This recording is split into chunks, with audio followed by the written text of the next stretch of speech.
This Late Night Linux Family podcast is made possible by our patrons. Go to latenightlinux.com/support for details of how you can join them. Support us on Patreon for access to ad-free episodes and early releases. That's latenightlinux.com/support. 2.5 Admins, episode 281. I'm Joe.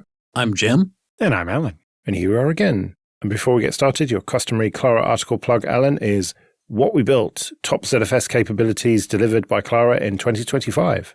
Yeah, so in this we do kind of a recap of the features we upstreamed or opened the pull request for OpenZFS in 2025. And there's a lot of good stuff in there. Everything from being able to experiment with fragmentation, fixing gang headers and other problems related to fragmentation, being able to support massive NVMe disks, dealing with pools where one hard drive is being slow and is dragging down the whole pool, and on and on and on. Right, well, link in the show notes as usual. Please stop trusting email, writes Jim Salter. Don't know who that is. Sounds like a hack. I felt like I had to write this up. If you're listening to 2.5 admins, I think we can probably assume you already know that email is an insecure protocol and should not be trusted. And, just because you got an email that says it's from me or Alan doesn't mean that you got an email from me or Alan necessarily. It's not an authentication protocol. However, unfortunately, the human species still hasn't figured that out. And we seem to be in a particularly grifty part of the cycle right now. We're essentially in the snake oil days again. Just these days, stuff's being sold over the internet rather than out of the back of a traveling wagon. I'm seeing more and more successful email-based frauds going through these days. And sometimes these can be payroll, where you impersonate somebody who's authorized to give bonuses, and you send an email to whoever actually distributes the bonuses, and you say, hey, give so-and-so a $10,000 bonus. And if that person is dumb enough to do that based on nothing but an email, well, it turns out the first step that you did was you changed the ACH information for that individual that you asked for the $10,000 bonus for. So you're now $10,000 richer.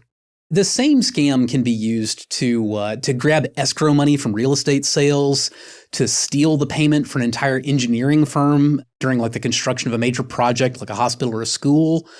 One-time payoffs can be anywhere from $3,000 to millions of dollars if people are dumb enough to trust an email without actually verifying it. One great analogy you put in this piece was the return address that you write on an envelope, and how that doesn't mean anything. And it's the same way with email. For decades now, I have dealt with people just anguished because but it said that it came from this person. So, and it's yeah, okay, well, if a letter shows up in your mailbox and it's got a kitten stamp on it and a postmark from Slapout, Alabama, but up in the upper left corner of the envelope, it says, the Oval Office, 1600 Pennsylvania Avenue, Washington, D.C., 2500, did you get a letter from the president? Most people would pretty quickly pick up on the fact that no, I did not. And just because somebody hand wrote that on the upper left corner doesn't mean anything. Well, there is no more validation whatsoever of what goes into the from line on an email than there is of what somebody writes in the upper left-hand corner of an envelope. Has it really not got any better after all these years? No, it hasn't, because email hasn't gotten significantly more secure, and people keep expecting the species to collectively get smarter, and I'm not sure why. Evolution doesn't work on that kind of a time scale. We are not any smarter than we were 1,000 years ago, and we're not any dumber than we will be 1,000 years from now. Email is a protocol that allows any number of tricky little ways to make something look like something that it isn't. And the thing is, if you hand any just random person off the street something tricky, the odds are real good that your trick will work. The only way to make email secure would be to remove all the ways that you can screw around with it. And is that something that we could do? Yes, it is. Is it something we have done? No, absolutely not. If we actually wanted to be able to trust emails, at a bare minimum, we should have something like the green lock icon that we have in the browser that tells you whether or not a site has a valid SSL certificate for the domain it's attempting to be from. We could do that with email really easily. We could do more than that to authenticate the contents of the email really easily. But we don't. And I suspect that part of the reason that we don't is that much like with, HTTP versus HTTPS, we don't like all the trade-offs. In order to get authentication and encryption that we can trust, we need end-to-end encryption to a large degree. And there are a lot of people that like the ability to scan the content of emails, and they don't want to move on from that. Well, you don't have to necessarily encrypt to get it, but yeah, like we have things like DKIM, which allow the mail server to sign it and say, I'm actually authorized for this domain and this email came from our domain legitimately. And that helps a little bit. And it's just a signature, so it still allows things to be scanned. But even there, you have problems, right? If you have your own domain and like to forward to your Gmail, suddenly the email you're forwarding looks like it was from the original person, but you're pretending to be them to send it. But it's actually a legitimate use case, not a scam use case. But there's no way for the mail server to tell the difference. Or you get really complicated things like ye olde mailing lists, where the mailing list wants the email to appear to be from the person who sent the email, but they're resending it to hundreds of people by pretending to be that person. And it causes no end of headaches. The other solution, obviously, is trying to do authentication as a person. And, we've tried this with S-MIME and people having certificates saying, yes, this is the real me. But outside of a couple of industries that subject that pain on everyone in them in order to try to solve this problem, we don't really see that catching on widely. And especially now we see with the walled gardens of the internet trying to push people away from email and into their own messaging and protocols and so on, because they could solve this problem if only nobody other than people inside this ecosystem could talk to each other, even though I get more spam from messaging apps and so on than I do from email now. Well, and let's be clear, S-MIME, PGP, and similar efforts never took off for what should be a blindingly obvious reason. They weren't ever designed for normal people. If they were designed for normal people, they should simplify the process of sending and receiving and reading valid email, and they don't. They make it more complicated because they're not aimed at normal people. They're aimed at nerds and engineers and privacy weirdos that want to do extra things.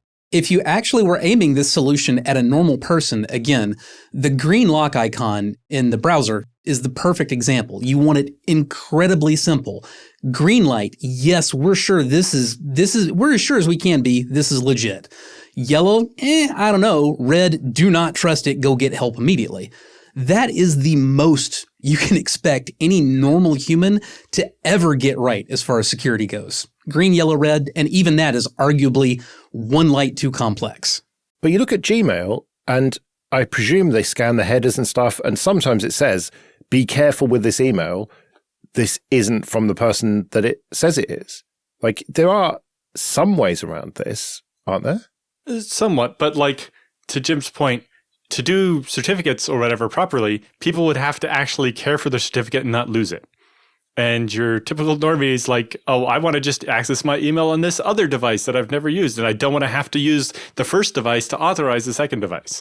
Or, oh, I've lost my password. I need to reset it, but I still need to be able to prove that I'm me. But I have to do it. We have to architect it in some way that Jim can't reset Joe's password and pretend to be Joe.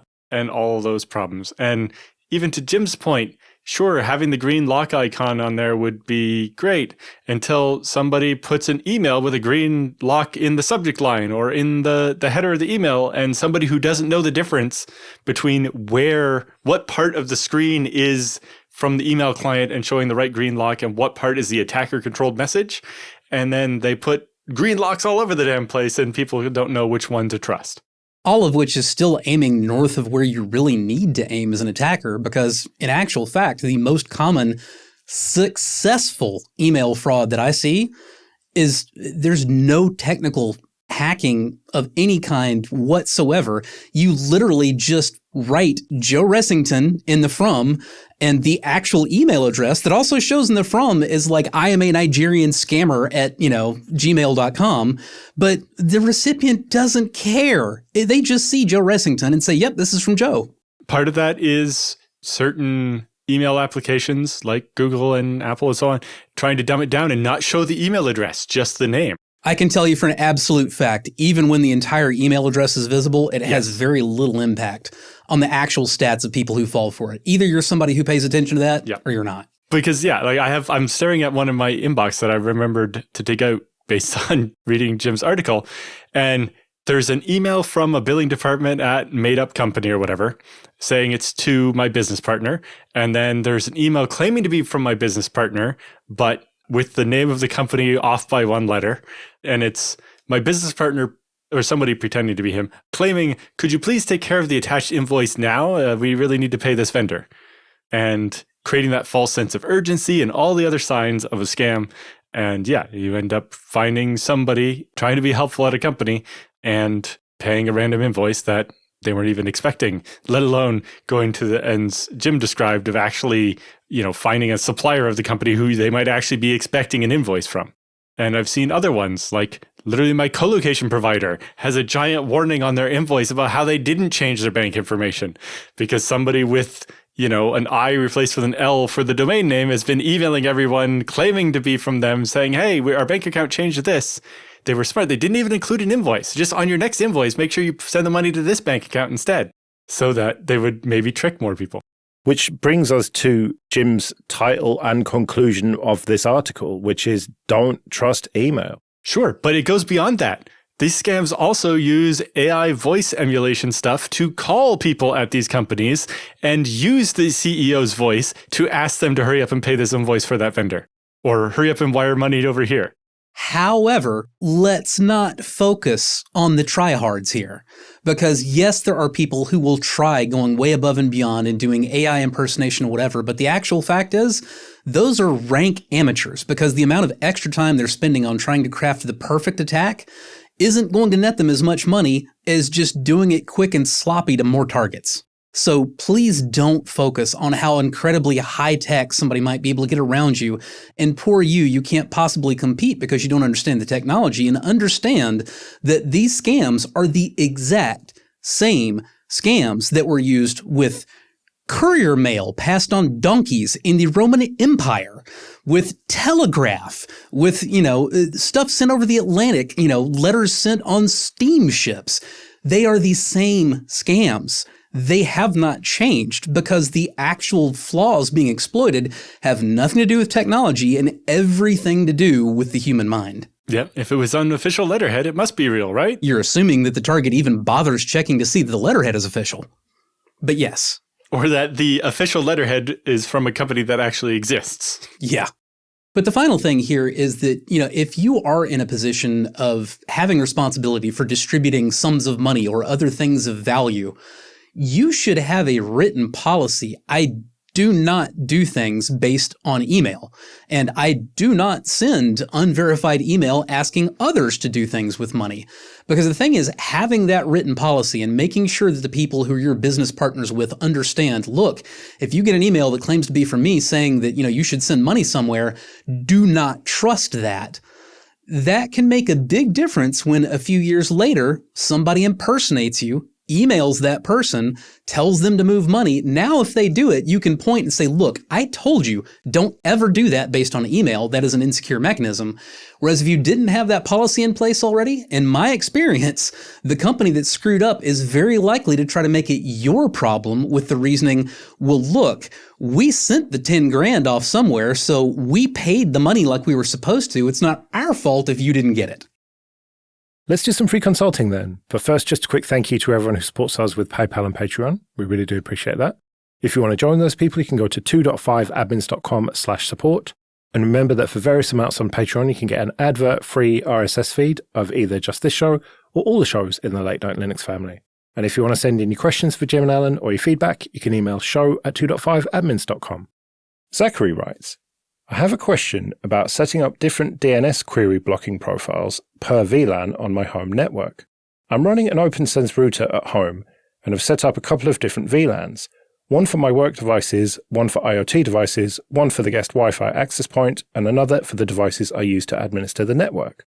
I have also installed the AdGuard Home plugin on my router for ad blocking. Sometime in the near future, I'm going to set up a shared family computer for my kids to access the internet. I would like to block access to websites serving adult content along with various social media sites, and I would prefer to do that at the network level. AdGuard Home does allow you to block access to adult content and social media websites, but it does not support a profiles feature. Instead, it blocks access network-wide. I would prefer one VLAN to be more locked down than the others.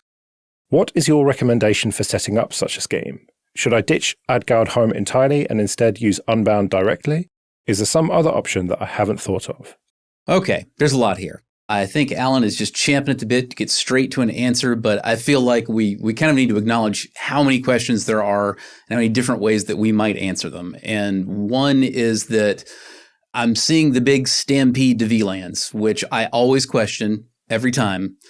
I find that most people haven't really thought the security implications through, and what they wind up doing is making life harder for themselves on their network without materially improving the actual security.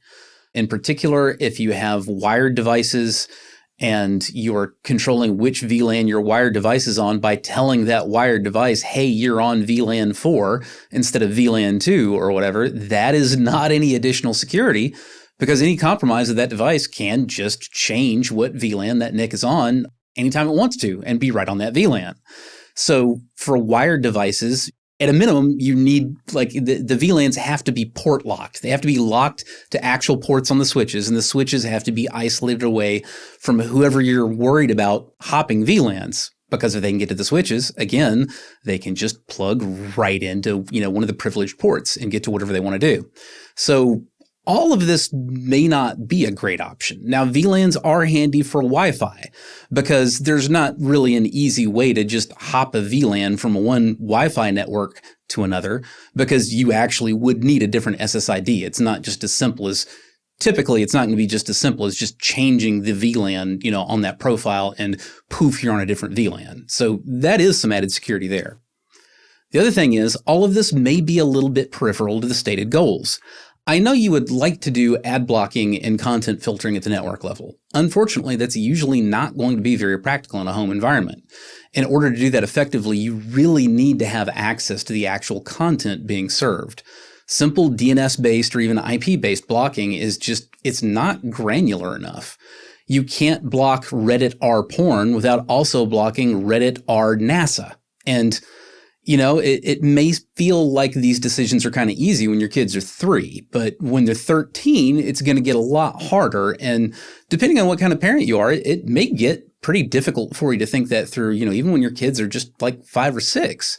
They get curious. There's a lot of good stuff out there, and it's kind of painful to see kids walled off from good information, What that leaves you with is you need to be able to inspect the actual content in order to do decent content filtering, whether you're talking about ad blocking or whether you're talking about adult material filtering.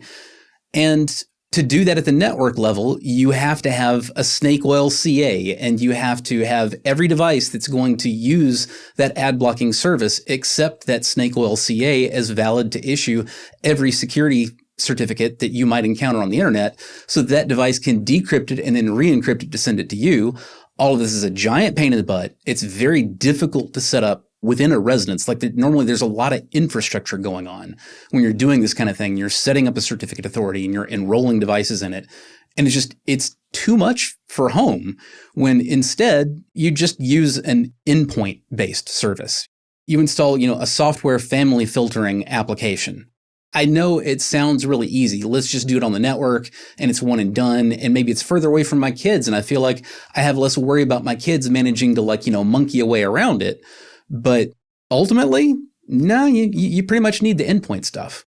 Apple and Google make it really hard to do the certificate monkeying stuff because they're also trying to protect their users from governments doing the same thing. And you're the government of your house as far as your kids are concerned, basically. And so it can be especially difficult to do the inspection stuff that way. And even if you are forcing all the DNS to go through your AdGuard Home or whatever, so many browsers and stuff now looking at DNS over HTTPS and so on, that it gets harder to even control the DNS resolution to be able to see the name of the website instead of just the IP and so on. With all that said, if you want to do something like this, my first instinct was multiple copies of AdGuard, basically using containers or VMs and having an instance of AdGuard in a VM that is the DNS server for the VLAN 4 that the kids are on. And the other one is doing the ad blocking for the VLAN 2 that your office stuff is on, or whatever, combination of that is. And basically, if AdGuard doesn't have any kind of profiles or selection feature, you could run multiple instances of it. And then you just have to convince the DHCP server on the machine, although being OpenSense, it shouldn't be that hard to do, that the DHCP server you tell the client in that VLAN to use is a different AdGuard instance depending on which subnet for which VLAN, rather than having to do anything more complicated than that. Can confirm, OpenSense can do that just fine. Yeah. It may be a little harder than just using the AdGuard plugin that comes with OpenSense. And, it depends if you want to try to run the VMs on the OpenSense machine, which I don't think OpenSense really supports, or you can just put them off to the side on another machine. But yeah, you could use VMs or containers to basically have a different instance of AdGuard for each VLAN and do it that way. But Jim has a bunch of points about VLANs might be overly complicated for what you're trying to do.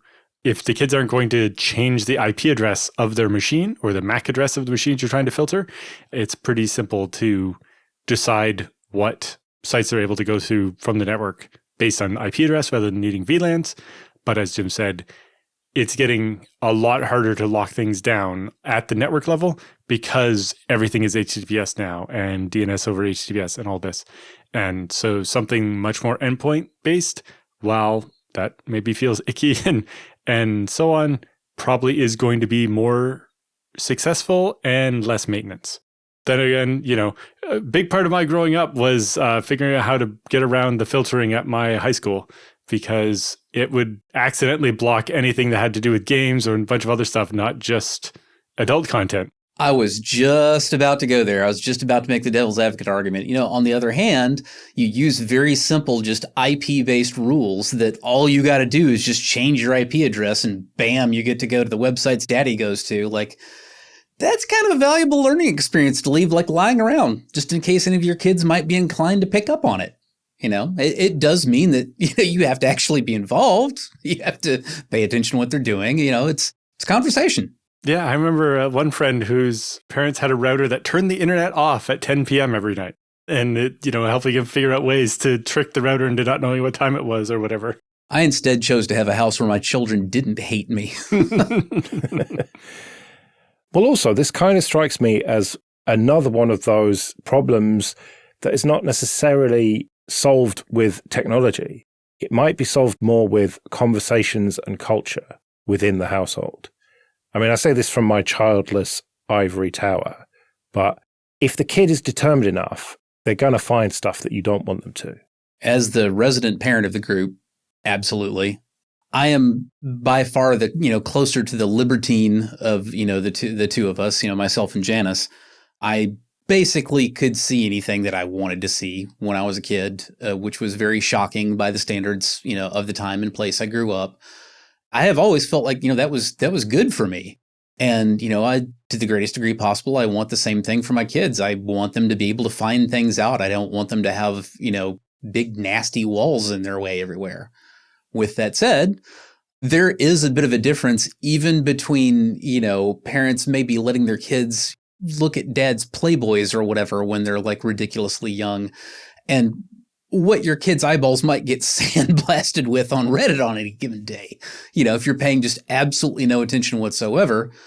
These days, truly innocent eyes truly can encounter some truly shocking stuff, particularly given that frequently there are weird actual people on the internet who are actively trying to make that kind of scenario happen. So you need something. And we made the decision that, basically just forcing Google onto safe search mode was pretty much good enough for us. It served us well. We haven't had issues in either direction, Our kids are not weird internetaholics.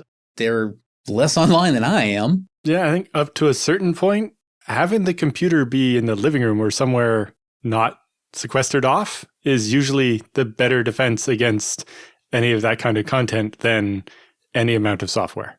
Absolutely. That was the more important set of conversations that happened in the Salter house as the kids grew older was, at what point do you let the tablet go to the bedroom?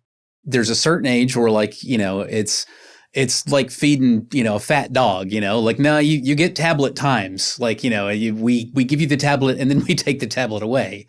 And, then it becomes a thing of like, well, we're not managing the tablet, as like extensively, but you're not just going off and disappearing in your room for 4 hours with the door closed with your tablet or whatever, and then eventually, you get a little bit further beyond that. The trust expands, bit by bit as you and your kid get more accustomed to like, what the rules are and get a greater trust level that like, okay, well, everybody's a rational player in this game.